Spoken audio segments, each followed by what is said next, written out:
മനുഷ്യാവകാശ കമ്മീഷൻ അവിടെ പോയിട്ട് പറയുകയാണ്, എല്ലാം ഉന്നത നിലവാരത്തിലുള്ളത് എന്ന അവകാശവാദങ്ങൾ കേട്ടിട്ടുള്ളവരാണ് നമ്മൾ. ഈ സ്കൂളിലേക്ക് വരുന്ന സമയത്ത് ഇതിന്റെ പൊട്ടിപ്പൊളിഞ്ഞ സാഹചര്യം, ഇതിന്റെ വിദ്യാർത്ഥികൾക്ക് പഠിക്കാനുള്ള സാഹചര്യം അത് വിശ്വസിക്കാനാകുന്നതല്ല എന്നുള്ളത്. ഒരു മാനേജ്മെന്റ് സ്കൂളാണ്, പൊതുവിദ്യാഭ്യാസ വകുപ്പ് നേരിട്ട് നടത്തുന്ന സർക്കാർ സ്കൂളൊന്നുമല്ല. പക്ഷെ മാനേജ്മെന്റ് സ്കൂളാണ് എന്നിരുന്നാലും അതിനുള്ളിലുള്ള കുട്ടികൾക്കുള്ള സാഹചര്യങ്ങളെ വിലയിരുത്തേണ്ടത്, അത് മെച്ചപ്പെടുത്തേണ്ടത് ഈ സിസ്റ്റത്തിന്റെ, ഞാൻ സിസ്റ്റം എന്ന് തന്നെയാണ് പറയുന്നത്. അപ്പോൾ ഈ സിസ്റ്റത്തിന്റെ പ്രശ്നമാണ്. അവിടെ എന്തെങ്കിലും തരത്തിലുള്ള പോരായ്മകൾ വന്നിട്ടുണ്ടെങ്കിൽ അവിടെ ഇൻസ്പെക്ഷൻ നടത്തേണ്ടത്, ആ പോരായ്മകൾ ചൂണ്ടിക്കാണിക്കേണ്ടത്, അല്ലെങ്കിൽ നേരത്തെ പറഞ്ഞതുപോലെ KSEBക്ക് ഇതിലൊരു വീഴ്ചയുണ്ട് എന്ന് തോന്നിയിട്ടുണ്ട് എങ്കിൽ സ്കൂളുമായോ മറ്റുള്ള ആരുമായോ കൺസൾട്ട് ചെയ്യുകയോ അവരുടെ അനുമതി വാങ്ങുകയോ ഒന്നും ചെയ്യേണ്ടതില്ല. അത് അത്തരത്തിൽ വളരെ പ്രൊയാക്റ്റീവായി KSEB ഇതിനു മുൻപ് പെരുമാറിയിട്ടുള്ള അനുഭവങ്ങൾ നമ്മുടെ മുന്നിലുണ്ട്. അപ്പോൾ ഇതിൽ ഒരു നിസ്സംഗത, ഒരു കണ്ണടച്ചു വെക്കൽ, പോകട്ടെ ആ വഴിക്ക് ഉള്ള ഒരു നിസ്സംഗത വളരെ കാര്യമായി പ്രതിഫലിക്കുന്നുണ്ട്. മാധു, എന്തായാലും ശ്രീ സജീഷിൻ്റെ പരാതിയെ സംബന്ധിച്ച് എനിക്ക് മറുപടി പറയാനുണ്ടായിരുന്നു. പക്ഷേ ഈ വിഷയമല്ലായിരുന്നെങ്കിൽ ഞാൻ അത് പറയുമായിരുന്നു. എന്തായാലും കഴിഞ്ഞ ദിവസം ഇതേ ഫ്ലോറിൽ തന്നെ അത്തരത്തിൽ ഏകപക്ഷീയമായ ഒരു പാനൽ ഉണ്ടായതിൻ്റെ പ്രതിഷേധം ഞാൻ പറഞ്ഞപ്പോൾ അല്പനേരം നിശബ്ദമായിരുന്നൊരു വീഡിയോ എടുത്ത് ആഘോഷിക്കുന്നവരാണ് ഇവർ. അന്ന് CPM, DYFI, CPMൻ്റെയും AVFൻ്റെയും പ്രതിനിധി ഉണ്ടായി, അവതാരകരും അവർക്ക് വേണ്ടി നിന്നു. എന്തായാലും ഞാൻ അതിലേക്ക് കടക്കുന്നില്ല, കാരണം ഞാൻ ആ കുഞ്ഞിനോട് അതെന്റെ സ്ഥാപനത്തിനെതിരെ കൂടിയുള്ള ഒരു കാര്യമാണ്. ആ നിലയ്ക്കുള്ള ഏതെങ്കിലും ഒരു നിലപാട്, രാഷ്ട്രീയ നിലപാടിനൊപ്പം നിൽക്കുക എന്ന് പറയുന്നില്ല, നിലപാടിനൊപ്പം നിൽക്കലുണ്ട്, രാഷ്ട്രീയ നിലപാടിന് പലതരത്തിൽ. അതങ്ങനെ ഏറ്റക്കുറി അളന്നു തൂക്കിയുള്ള പാനലുകളൊന്നും അല്ല ഉണ്ടാകുന്നത്, വിഷയാധിഷ്ഠിതമാണ് പാനലുകൾ. അതൊക്കെ എല്ലാവർക്കും അനുകൂലമായി പല ഘട്ടങ്ങളിൽ വരാറുണ്ട്. അല്ല അതുകൊണ്ട് അത് ഞാൻ പറഞ്ഞു. അപ്പൊ അല്ല സമാനമാണ്, അല്ല മാധു സമാനമാണ്. അന്നത്തെ ചർച്ചയിൽ CPM ഉണ്ടായിരുന്നു, AYF ഉണ്ടായിരുന്നു, ഞാനൊരാളായിരുന്നു എന്നുള്ളതുണ്ട്. അപ്പൊ സജീഷ്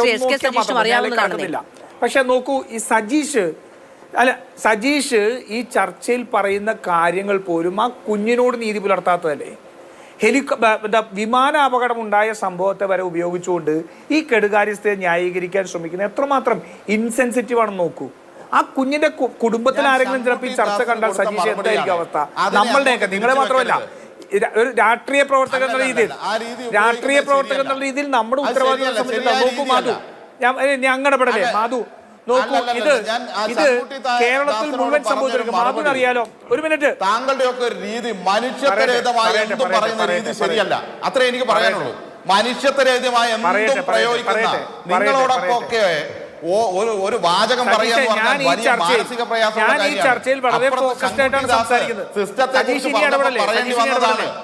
സജീഷ് ഇനി ഇടപെടലേ? അല്ല, ഞാൻ എന്തിനാണ് ഗുജറാത്തിലെ റോഡുകൾ ഉൾപ്പെടെ പറഞ്ഞല്ലോ? നിങ്ങളുടെ സർക്കാരിന്റെ കഴിവുകേടിനെ കുറിച്ചും നിങ്ങളുടെ സർക്കാരിന്റെ പിടിപ്പുകേടിനെ കുറിച്ചാണ് പറഞ്ഞത്. നോക്കൂ മാധു, ഞാൻ ഉദയംപേരൂർ പഞ്ചായത്തിൽ നിന്നാണ്. നിങ്ങൾ ഒരു 3-4 മാസങ്ങൾക്ക് മുമ്പ് അവിടെ സ്റ്റോർ ചെയ്താണ് അവിടുത്തെ ഒരു സ്കൂൾ കെട്ടിടം തകർന്നു വീണ് നിമിഷങ്ങളുടെ വ്യത്യാസത്തിൽ കുട്ടികൾ രക്ഷപ്പെട്ടതിനെ സംബന്ധിച്ച്. കേരളത്തിലെ മുഴുവൻ വിദ്യാഭ്യാസ സ്ഥാപനങ്ങളുടെയും അവസ്ഥ ഇതാണ്.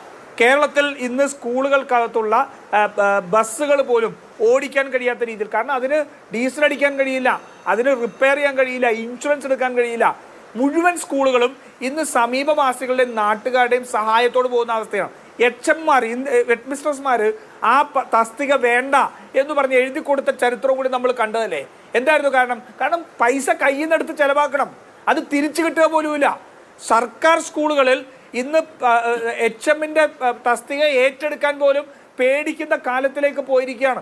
ഒരു തരത്തിലുള്ള പ്രവർത്തനവും നടക്കാത്ത, ഫണ്ടുകൾ നൽകാതെ അതിനെയെല്ലാം കഴുത്ത് ഞെക്കി കൊല്ലുന്ന സാഹചര്യത്തിലേക്ക് പോയിക്കൊണ്ടിരിക്കുകയാണ്. എന്നിട്ട് ഇവിടെ നിന്ന് പൊതുവിദ്യാഭ്യാസ രംഗം സജീഷ 2022-23 94,693 കുട്ടികൾ കുറഞ്ഞുപോയി പൊതുവിദ്യാഭ്യാസ രംഗത്ത്.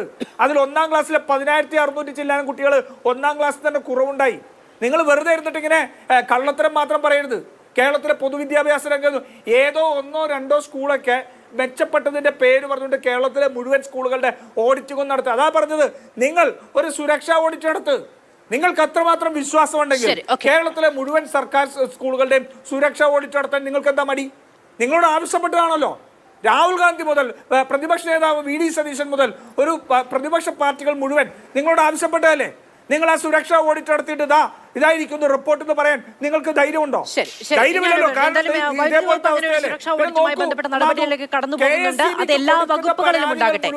KSEB അറിയിക്കുന്ന കാര്യങ്ങൾ മുഴുവൻ അനാസ്ഥയാണ്. നോക്കൂ, എങ്ങനെയാണ് എങ്ങനെയാണ് നിലമ്പൂര് അനന്തു മരിക്കുന്ന സാഹചര്യം ഉണ്ടായത്? KSEBക്ക് നേരിട്ട് പരാതി കൊടുത്തിരുന്നതാണ്, ഒരു നടപടി എടുത്തില്ല നമ്മൾ കണ്ടാലേ. എന്നിട്ട് അവർ രാഷ്ട്രീയം കാണുന്നില്ലെന്ന് ഒരു 15 വയസ്സുകാരനായിട്ടൊരു ഒരു ചെറുപ്പ വിദ്യാർത്ഥി ഷോക്ക് അടിച്ച് ഈ സിസ്റ്റത്തിന്റെ പരാജയം കൊണ്ട് മരിച്ചപ്പോ അത് പ്രതിപക്ഷം ആസൂത്രണം ചെയ്ത് ഗൂഢാലോചന നടത്തിയെന്ന് പറഞ്ഞ മനുഷ്യത്വരഹിതമായിട്ട് നിലപാടെടുക്കുന്നവരാണിവർ. ഞാൻ ഇടപെടുകയാണ്, ക്ഷമിക്കണം, മറ്റ് രണ്ട് അതിഥികളിലേക്ക് കൂടി പോകേണ്ടതുണ്ട്.